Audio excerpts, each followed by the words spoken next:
Bismillahirrahmanirrahim. Assalamu alaikum students. Today we will discuss class 9th biology.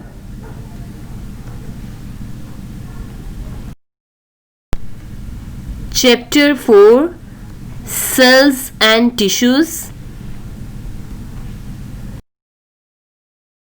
Okay students, in today's lecture we will discuss the history of the formulation of cell theory.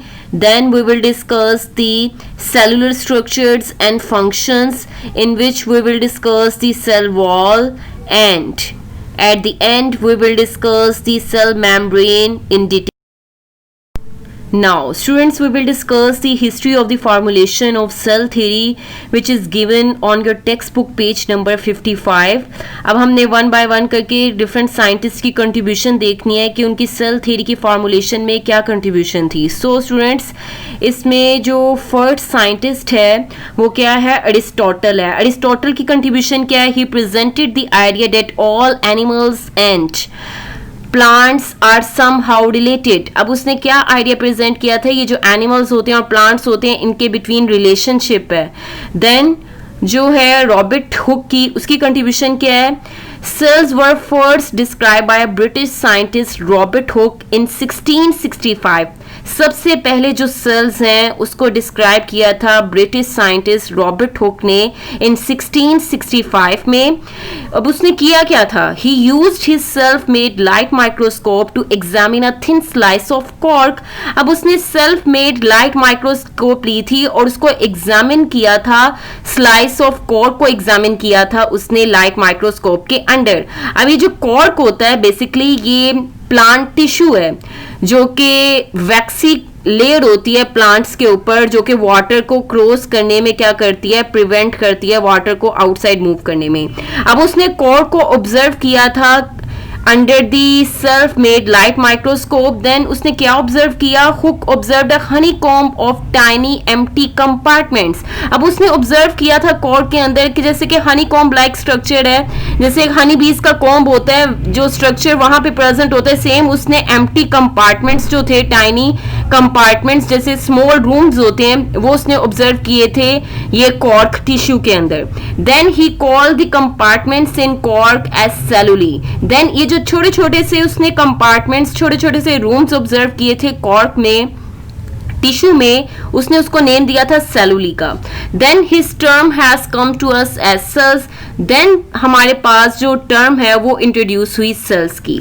So students, अगर मैं इसको further आपको इसके बारे में बताऊं तो ये जो रॉबर्ट हुक है उसने सेल्फ मेड माइक्रोस्कोप में कॉर्क जो टिश्यू है प्लांट का, उसमें उसने ये कंपार्टमेंट्स ऑब्जर्व किए थे, जैसे कि हनी कॉम्ब का जैसे स्ट्रक्चर होता है, सेम उसने छोटे छोटे से कंपार्टमेंट्स इसमें कॉर्क में ऑब्जर्व किए थे, जिसको उसने नेम दिया था लेटर ऑन सेलुली का, सेल्स का नेम दिया था.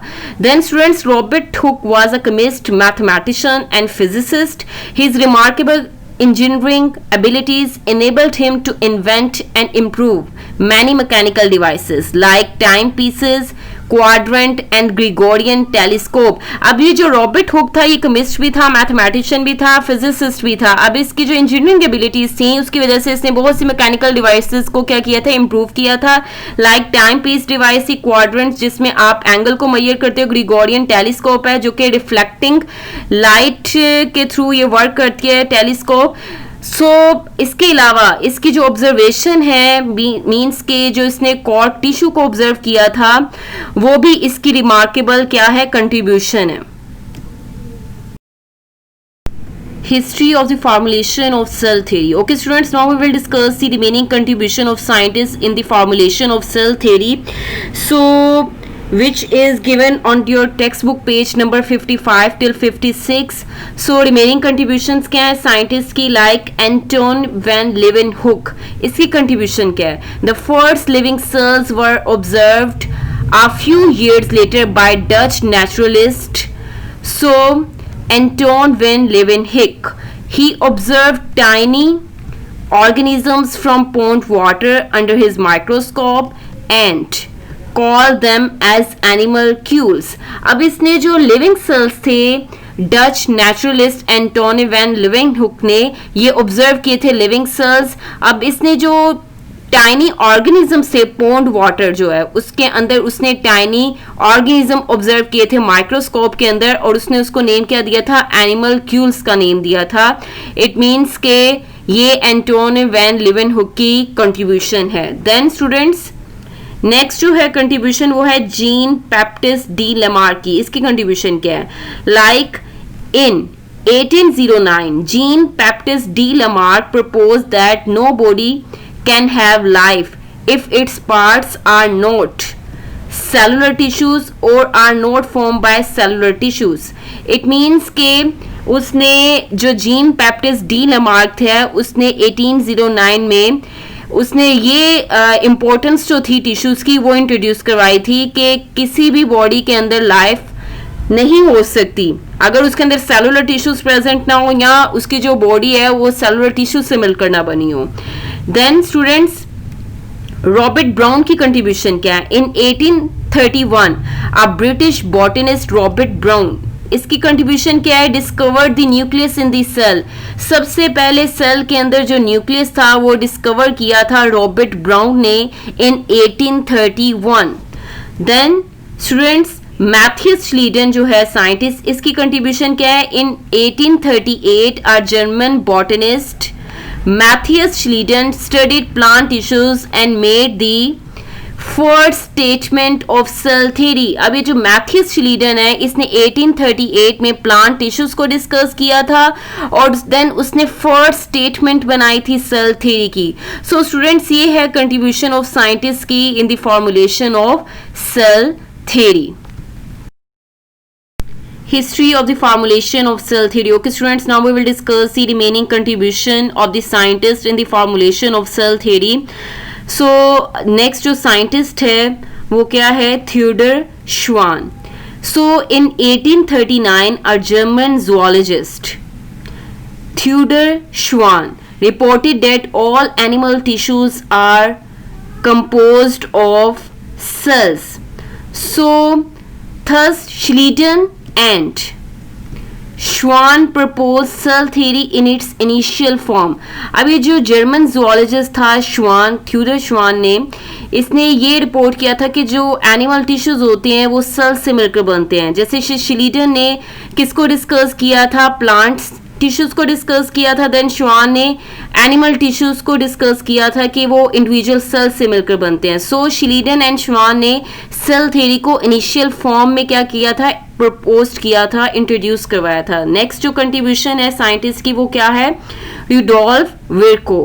अब ये रुडोल्फ विर्को ने क्या किया था, in 1855 Rudolf Virchow a German physician proposed that all living cells arise from the pre-existing cells। it means कि जितने भी लिविंग सेल्स हैं उनकी जो प्रोडक्शन होती है, जो बॉडी में पहले से मौजूद जो आपके सेल्स होते हैं उन्हीं से उनकी प्रोडक्शन होती है। इट मीन्स कि जो पहले से सेल्स प्रेजेंट होते हैं वही डिवाइड करके आगे क्या बनाते हैं, न्यू सेल्स बनाते हैं। जिसको अगर हम देखें तो उसका क्या, अगर हम दूसरी लैंग्वेज में इसको देखें तो क्या है, ओमिनस सेलुला ई सेलुला। ओमिनस सेलुला ई सेलुला इसका मीनिंग क्या है, इसका मीनिंग है कि all living cells arise from the pre existing cells, कि जितने भी लिविंग सेल्स हैं उनकी प्रोडक्शन जो है वो पहले से जो आपकी बॉडी में प्रेजेंट सेल्स होते हैं उनसे होती है।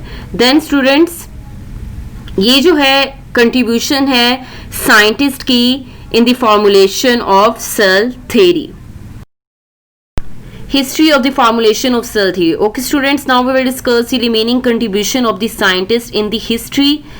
So students अब जो सेल थ्योरी है उसकी फॉर्मुलेशन में बाकी साइंटिस्ट का क्या रोल है वो हमने डिस्कस करना है। लाइक अब जो नेक्स्ट साइंटिस्ट है वो लुइस पास्चर है। लुइस पास्चर का क्या रोल है, Louis Pasteur in 1862 Louis Pasteur provided experimental proof of this idea. It means कि जो रुडोल्फ विर्को का आइडिया था कि जो न्यू सेल्स बनते हैं वो प्री एग्जिस्टिंग सेल्स, जो पहले से सेल्स प्रेजेंट होते हैं उन्हीं से अराइज होते हैं, मीन्स कि वही सेल्स डिवाइड करते हैं तो देन न्यू सेल्स बनते हैं।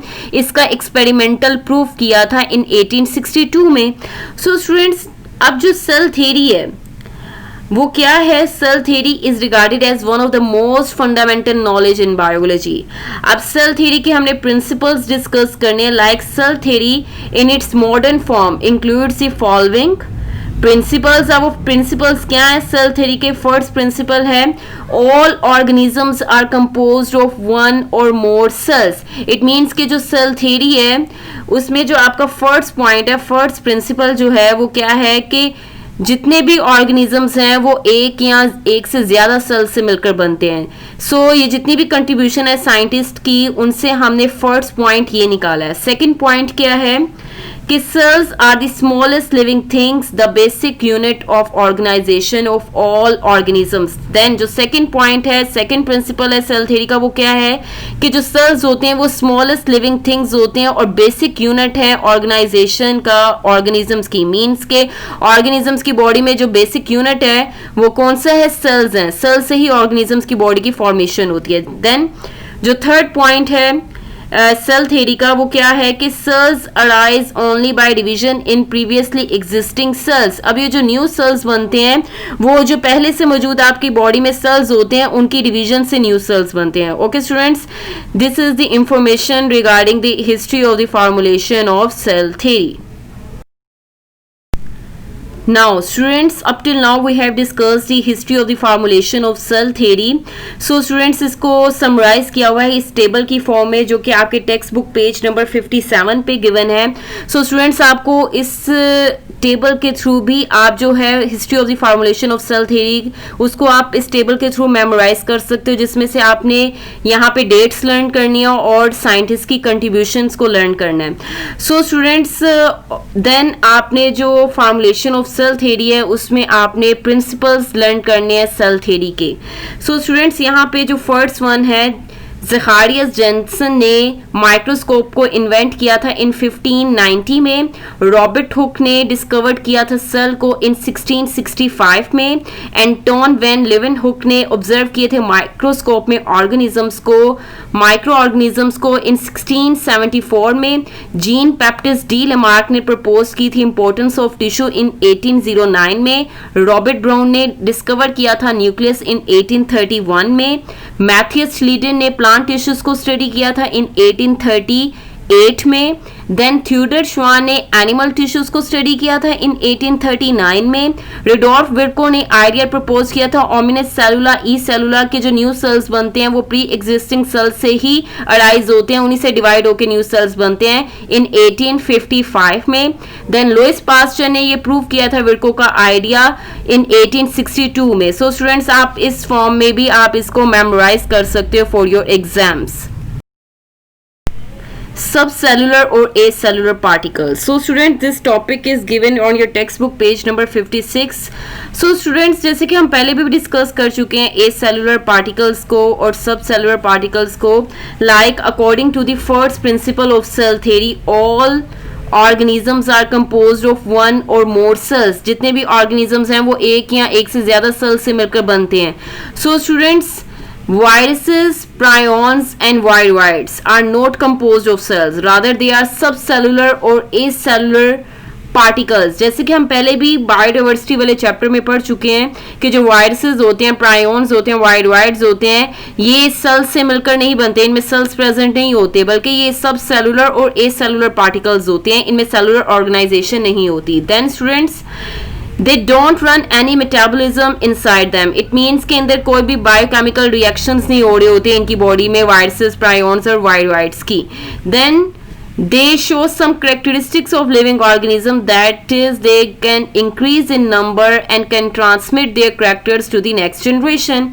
अभी इनकी बॉडी के अंदर कोई भी बायोकेमिकल रिएक्शंस नहीं होती है, बट इनके अंदर कुछ लिविंग कैरेक्टरिस्टिक्स होते हैं लिविंग ऑर्गेनिज्म से रिलेटेड, लाइक ये अपना नंबर इंक्रीज कर सकते हैं थ्रू रेप्लिकेशन, जब ये रिप्रोड्यूस करते हैं, और क्या कर सकते हैं, कैरेक्टरिस्टिक्स ट्रांसफर कर सकते हैं नेक्स्ट जनरेशन में। Now students, we will discuss the cellular structures and functions which is given on your textbook page number 57. So students, अब हमने इसमें डिस्कस करने हैं like cell, जैसे कि आपको सेल के बारे में प्रीवियस नॉलेज है, a cell is made by the assemblage of organelles, organelles assemble होते हैं तो क्या बनाते हैं, सेल बनाते हैं। Now students, there are some structures in the cell that are not organelles but are still very important for the cell. It means के cell के अंदर कुछ ऐसे भी पार्ट्स प्रेजेंट होते हैं जो कि ऑर्गेनेलिज नहीं है बट सेल के लिए बहुत इंपॉर्टेंट होते हैं। अब वो स्ट्रक्चर कौन से हैं जो कि ऑर्गेनाइज नहीं है लेकिन स्टिल इंपॉर्टेंट है सेल के लिए, वो स्ट्रक्चर है, फर्स्ट वन सेल वॉल है, देन जो सेकंड वन है वो क्या है, सेल मेम्ब्रेन है, देन जो थर्ड वन है वो क्या है, साइटोप्लाज्म, देन जो फोर्थ वन है वो क्या है, साइटोस्केलेटन। इट मींस कि cell wall, cell membrane, cytoplasm and cytoskeleton ये ऑर्गेनाइज नहीं है, ये सेल के पार्ट हैं बट ऑर्गेनाइज नहीं है, बट स्टिल ये सेल के लिए बहुत से इंपॉर्टेंट फंक्शन परफॉर्म करते हैं। Cell wall. Okay students, now we will discuss the cell wall in detail, which is given on your textbook page number 57. So basically ये जो cell wall होता है ये क्या है, cell wall is a non-living and strong component of cell located outside plasma membrane. अब ये जो सेल वॉल होती है ये बेसिकली आपका जो प्लाज्मा मेम्ब्रेन होती है, जो कि सेल मेम्ब्रेन होती है सेल की, उसके आउटसाइड ये नॉन लिविंग और स्ट्रॉन्ग कंपोनेंट प्रेजेंट होता है सेल का, जो कि इसको स्ट्रेंथ प्रोवाइड करता है। So students, now we will discuss its structure. इसका स्ट्रक्चर क्या है, plant cells have a variety of chemicals in their cell walls. अभी जो प्लांट सेल होती है इनके वैरायटी ऑफ केमिकल प्रेजेंट होते हैं इनके सेल वॉल के अंदर। अब हमने वो डिस्कस करने हैं one by one. So first of all हम सेल वॉल में जो इसकी फर्स्ट लेयर है उसको डिस्कस करेंगे, लाइक प्राइमरी वॉल। अब प्राइमरी वॉल क्या होती है, so students the outer layer of plant cell wall is known as primary wall and cellulose is the most common chemical in it. अभी जो outer layer होती है plant cell wall की उसको आप क्या कहते हो, प्राइमरी वॉल कहते हो, और इसके अंदर कौन सा केमिकल प्रेजेंट होता है, सेलुलोज केमिकल प्रेजेंट होता है प्राइमरी वॉल में, as you can see in the diagram. अभी जो प्लांट सेल है इसकी जो आउटर लेयर है मीन्स के वो क्या होगी, वो प्लाज्मा मेम्ब्रेन है। देन प्लाज्मा मेम्ब्रेन के भी आउटर साइड पे क्या प्रेजेंट है, नॉन लिविंग कंपोनेंट प्रेजेंट है जिसको क्या कहते हैं, सेल वॉल कहते हैं। अब सेल वॉल की जो आउटर लेयर है, सेल वॉल की जो आउटर लेयर है उसको हम कहते हैं प्राइमरी वॉल, और प्राइमरी वॉल के अंदर कौन सा केमिकल प्रेजेंट होता है, सेलुलोज प्रेजेंट होता है। Okay students, this is the information regarding the structure of the cell wall in which we have discussed the primary wall in detail. Cell wall. Okay students, now we will discuss the remaining structure of the cell wall. So अब हमने इसमें जो second wall है वो discuss करनी है, like secondary wall discuss करनी है। So students, secondary walls किन plants में, यानी plants के कौन से cells में present होती है, like some plant cells for example जैसे कि जाइलम सेल्स होते हैं जो कि जाइलम टिश्यूज के सेल्स होते हैं जो कि वाटर की कंडक्शन में हेल्प करते हैं, उनके सेल्स में सेकेंडरी वॉल प्रेजेंट होती है। Also have secondary walls on the inner side of the primary wall. It means कि जो जाइलम सेल्स होते हैं उनकी प्राइमरी वॉल जो होती है उसकी इनर साइड पे सेकेंडरी वॉल प्रेजेंट होती है। As you can see in the diagram कि ये प्राइमरी वॉल है जो कि सेल वॉल की आउटर लेयर है, ये प्राइमरी सेल वॉल है जिसके अंदर सेलुलोज प्रेजेंट होता है, और ये जो सेकेंडरी वॉल होती है, अब ये प्राइमरी वॉल ये जो आउटर साइड है, ये सेकेंडरी वॉल जो इनर साइड में लेयर होती है ये प्लांट सेल वॉल की, इसको आप क्या कहते हो, सेकेंडरी वॉल कहते हो। यहाँ से आपको शो हो रही है, यहाँ पे आउटर साइड पे लग रही है बट ये इनर साइड पे प्रेजेंट होती है। अगर आप यहाँ से इसको ऑब्जर्व करो तो ये जो पिंक वाली लेयर है ये आपकी सेकेंडरी वॉल है जो कि इनर साइड में प्रेजेंट है प्राइमरी सेल वॉल की। So students, it is much thicker and contains lignin and some other chemicals. अब ये जो सेकेंडरी वॉल होती है, जैसे कि आप डायग्राम में भी ऑब्जर्व कर रहे हो कि ये जो सेकेंडरी वॉल होती है ये क्या होती है, ये थिक होती है as compare to the primary wall, और इसके अंदर जो सब्सटेंस प्रेजेंट होता है वो लिग्निन प्रेजेंट होता है और भी केमिकल्स प्रेजेंट होते हैं जो कि इसको स्ट्रेंथ प्रोवाइड करते हैं सेकेंडरी वॉल को। नाउ स्टूडेंट्स, प्लाज्मोडेस्माटा अब हमने डिस्कस करने के प्लाज्मोडेस्माटा सेल वॉल में क्या स्ट्रक्चर्स होते हैं।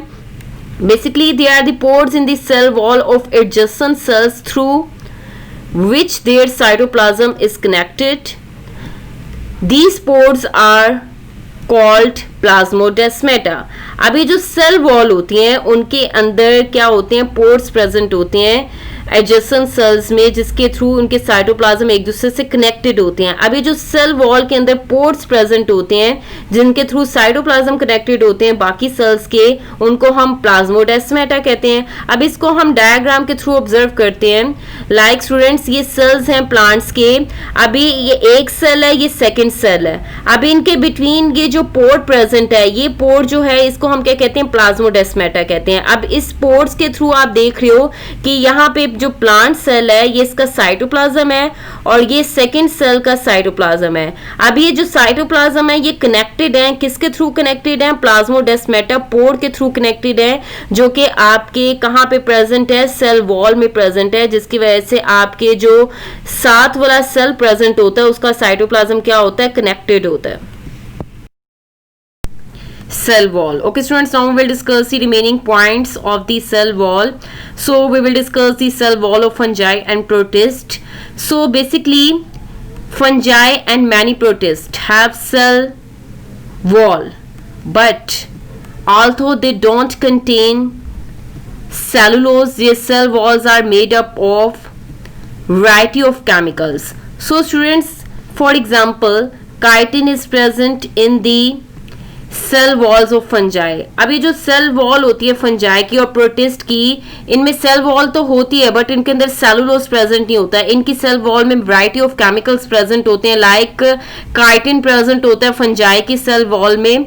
As you can see in the figure कि ये फंजाई है, ये उसकी सेल वॉल है और इसकी जो सेल मेम्ब्रेन है फंजाई की, इसकी आउटर साइड पे सेल वॉल प्रेजेंट है जिसके अंदर काइटिन प्रेजेंट होता है और वैरायटी ऑफ केमिकल्स प्रेजेंट होते हैं. सो स्टूडेंट्स, ये जो फिगर्स हैं ये आपकी कन्वीनियंस के लिए हैं, बट आपने जो लर्निंग है वो आपने लर्निंग के लिए बुक को फॉलो करना है. So students, now we will discuss the cell wall of prokaryotes. अब आपने सेल वॉल प्रोकैरियोट्स को डिस्कस करना है. Like prokaryotes have a cell wall composed of peptidoglycan that is a complex of amino acids and sugars. अब ये जो prokaryotes होते हैं, लाइक ये जो आपके बैक्टीरिया होते हैं, इनके अंदर जो सेल वॉल प्रेजेंट होती है वो पेप्टिडोग्लाइकन की बनी होती है. और पेप्टिडोग्लाइकन जो है ये कॉम्प्लेक्स होती है अमाइनो एसिड्स का और शुगर का. मींस के जो शुगर है और अमाइनो एसिड है ये कंपोनेंट्स होते हैं पेप्टिडोग्लाइकन के. As you can see in the figure के आपके जो बैक्टीरिया होते हैं, जो उनकी जो आउटर साइड होती है सेल वॉल जो होती है उनकी किसकी बनी होती है, वो पेप्टिडोग्लाइकन की बनी होती है, जो कि अमाइनो एसिड्स और शुगर का कॉम्प्लेक्स होते हैं. सो स्टूडेंट्स, ये आपके जो फिगर्स हैं ये आपकी कन्वीनियंस के लिए हैं, बट आपने लर्निंग के लिए अपनी बुक को फॉलो करना है.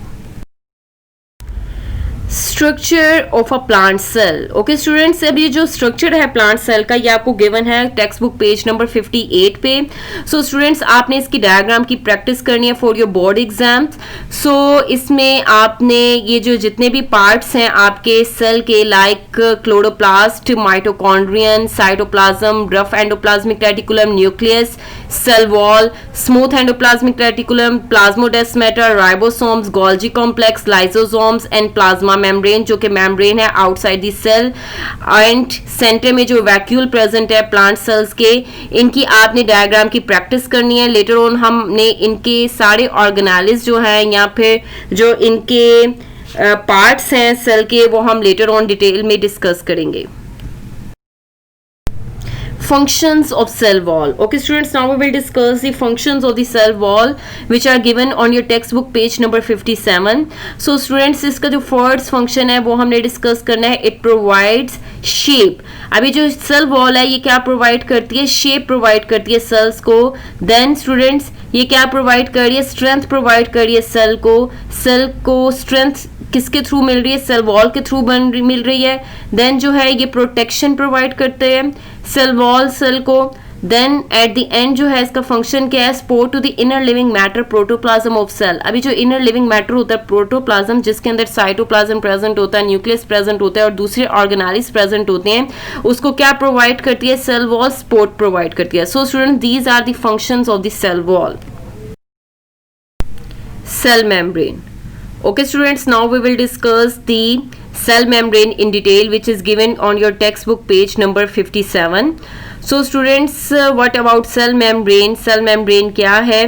Basically जितने भी prokaryotic cells हैं और आपके जो eukaryotic cells हैं, all prokaryotic and eukaryotic cells have a thin elastic membrane. अभी जो prokaryotic and eukaryotic cells हैं, इनके अंदर थिन इलास्टिक मेम्ब्रेन प्रेजेंट होती है।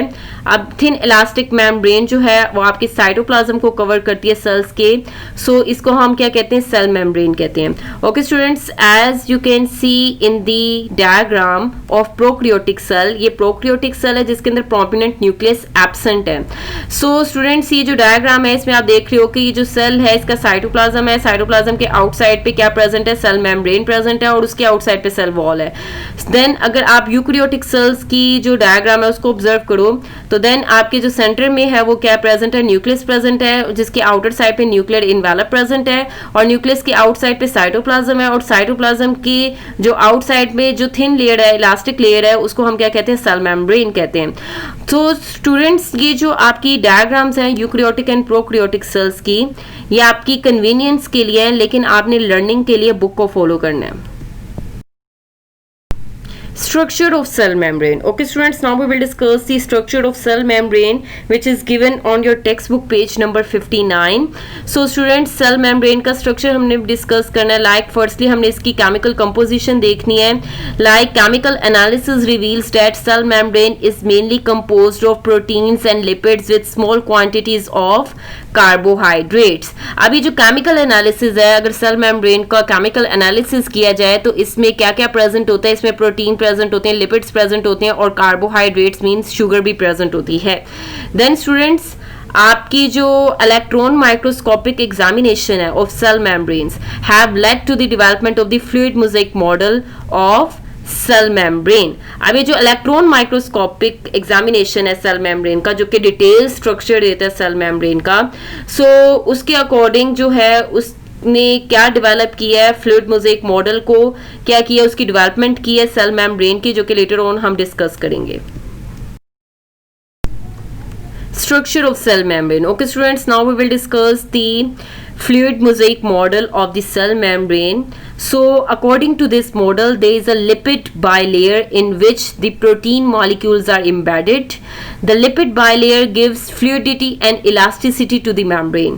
So students, small amounts of carbohydrates are also found in cell membranes. These are joined with proteins or lipids of membrane. So students, in eukaryotic cells cholesterol is also present in lipid bilayer. अब ये जो model है fluid mosaic model, इसके according आपकी lipid bilayer present होती है आपके cell membrane में। अगर इसका स्ट्रक्चर देखें हम इलेक्ट्रॉन माइक्रोस्कोप से, as you can see in the diagram कि आपका जो फ्लूइड मोज़ेक मॉडल है सेल मेम्ब्रेन का, इसमें लिपिड बाइलेयर प्रेजेंट है, अपर लेयर प्रेजेंट है, लोअर प्रेजेंट लेयर है। इट मीन्स कि इसमें 2 लेयर्स प्रेजेंट होती हैं लिपिड की। देन इसमें क्या प्रेजेंट होते हैं, प्रोटीन के मॉलिक्यूल्स एम्बेडेड होते हैं। लाइक ये जो प्रोटीन है, ये प्रोटीन है और ये प्रोटीन है, इसके मॉलिक्यूल्स आपके लिपिड बाइलेयर में क्या है, प्रेजेंट है, एम्बेडेड है। देन क्या है, the lipid bilayer gives fluidity and elasticity to the membrane. अभी जो लिपिड बाइलेयर होती है ये आपकी मेम्ब्रेन को इलास्टिसिटी प्रोवाइड करती है, फ्लूइडिटी प्रोवाइड करती है। Then small amounts of carbohydrates are also found in the cell membranes. अब ये जो कार्बोहाइड्रेट्स होती हैं, शुगर्स जो होते हैं, ये भी आपके सेल मेम्ब्रेन में इनकी स्मॉल अमाउंट प्रेजेंट होती है। अभी जो कार्बोहाइड्रेट्स हैं ये या तो आपके लिपिड्स के साथ ज्वाइन होते हैं तो देन इनको ग्लाइकोलिपिड्स कहते हैं, या फिर ये जो कार्बोहाइड्रेट्स होती हैं ये प्रोटीन्स के साथ ज्वाइन होती हैं तो देन इनको क्या कहते हैं, ग्लाइकोप्रोटीन्स कहते हैं। सो स्टूडेंट्स, अभी जो यूकैरियोटिक सेल्स होते हैं इनके अंदर क्या प्रेजेंट होते हैं, इनके अंदर कोलेस्ट्रॉल भी प्रेजेंट होता है लिपिड बाइलेयर में। सो स्टूडेंट्स, ये है fluid mosaic model of the cell membrane. Structure of cell membrane. Okay students, now we will discuss the remaining points of the cell membrane.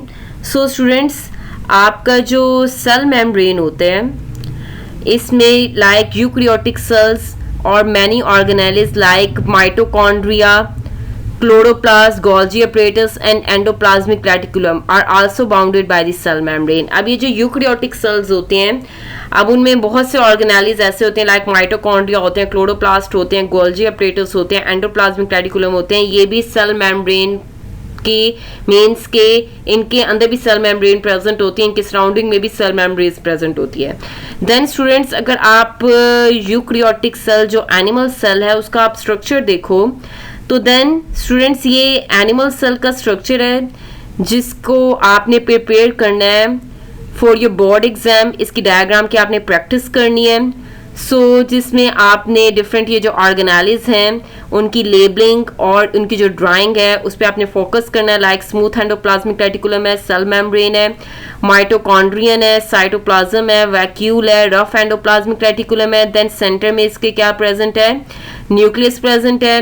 Then Golgi complex है, lysosomes present है, smooth endoplasmic reticulum present है, ribosomes present है, centrioles present है. Students later on हम ये सारे organelles को detail में डिस्कस करेंगे. स्टूडेंट्स ये आपने स्ट्रक्चर जो है एनिमल सेल का उसको आपने क्या करना है, इसकी प्रैक्टिस करनी है. Functions of cell membrane. Okay students, at the end we will discuss the functions of the cell membrane in detail. Students, इसका जो first function है वो क्या है वो हमने discuss करना है.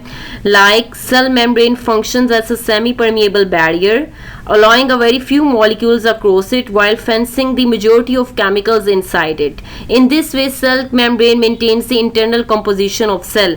अभी जो cell membrane है इसका जो important function है वो क्या है, ये as a semi-permeable barrier के तौर पे act करती है. It means के ये क्या करती है, ये just few molecules को allow करती है कि वो क्या करें, इसको cross करें, while जो majority chemicals की होती है वो inside ही रहती है, वो outside move नहीं करती. So it means कि ये selectively permeable membrane है, ये कुछ molecules को अलाउ करती है कि वो इनसाइड या आउटसाइड मूव करें.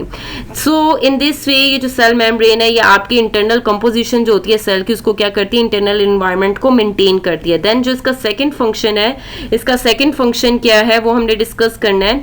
इन addition to this vital role cell membrane can also sense chemical messages and can identify other cells. अब ये जो सेल मेम्ब्रेन होती है ये केमिकल मैसेजेस को भी रिसीव करती है. ये क्या करती है, दूसरे सेल्स को जो इसके नियर बाय सेल्स होती हैं उनको आइडेंटिफाई भी करती है, रिकॉग्नाइज करती है.